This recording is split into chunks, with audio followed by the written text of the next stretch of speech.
Okay, next question. This time we'll start with Mr. Mayor. Our city, like most cities, is dealing with declining revenues, watching pennies and dollars. Which pennies will you watch? Everyone. And I would say that really is the city manager's job and the city finance officer's job to watch those dollars. We get the reports every week, typically, or month when you look at the investments, and then we have our annual budgeting process and we look at the mid-year budget. So we need to treat our budget, just like you treat your budget, and that's being responsible with every dollar that's out there. We don't have declining revenues in Riverside. In the last quarter, the sales tax and property tax have both increased. And so our budget, if you look from this year to last year, has increased. And some of that is because of the need to fill in the gap where redevelopment money was taken and shifted to the state. And so services like graffiti that were paid for by redevelopment funds and code enforcement officers, and some of the other blight removal that we do, is now being paid for by other revenues that we bring in. And so we'll continue to watch the pennies as they fall into our pockets, and we will spend them frugally and be fiscally responsible, as we have done for as long as I've been on the council and when Ed was on the council.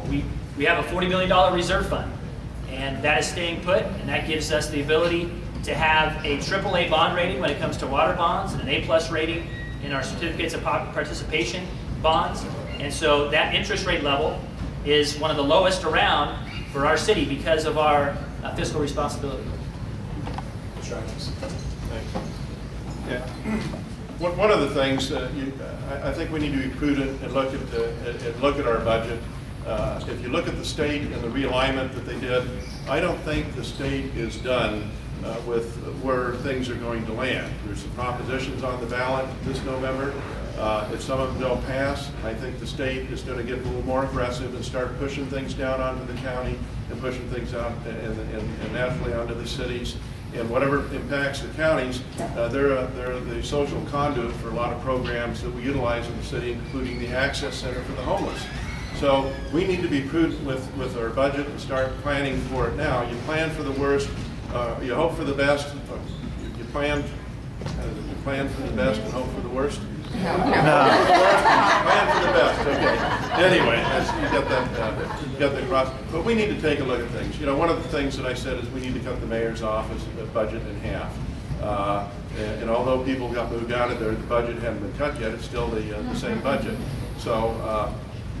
But we need to start on top and work our way down. I mean, there's city employees getting car washes. There's expense accounts where city employees are going out to lunch. Everybody has to eat lunch anyway, so why is the city picking up the tab on some when you talk about nickel and dime expenses?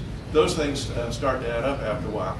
And then we can backfill some of the positions. We can look at what used to be a pathway project where we get interns come and work in the city, and that does two things. It helps the expenses at the city, and it helps promote people and train them into the job market and have experience. I think we're going to watch the revenues increase is what we're going to be doing here in Riverside, and that's because of the efforts that the council has made in the Renaissance, investing in the Renaissance, which has brought attention to the city. We were just named the #1 intelligent community in the world. We're marketing and we've had millions of hits or impressions and thousands of hits to our website. So the economic pie is increasing in Riverside because of the investments we've made in the Performing Arts Center at the Fox. When you look at the Convention Center expansion, all of those are going to have a return on the investment in the long run.